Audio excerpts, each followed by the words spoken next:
Bu illər sizə keçirəm alçıpan dərsi. Bu dərsin geri dönüşü yoxdur.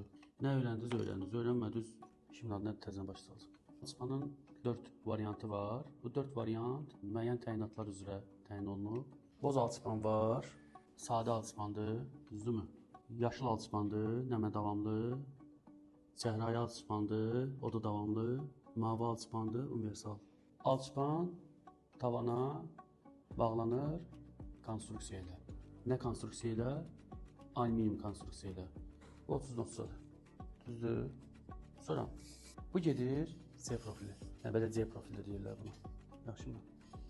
Bu profilin C profilindən fərqləndirən nədir? Burada girintilərin olması.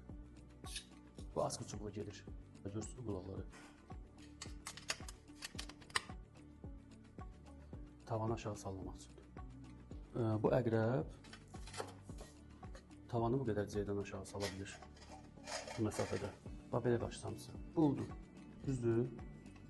Bu profilin işi perimetri boyunca divara bağlanmaqdır. Bu C, bu U'ya bu formada bağlanır.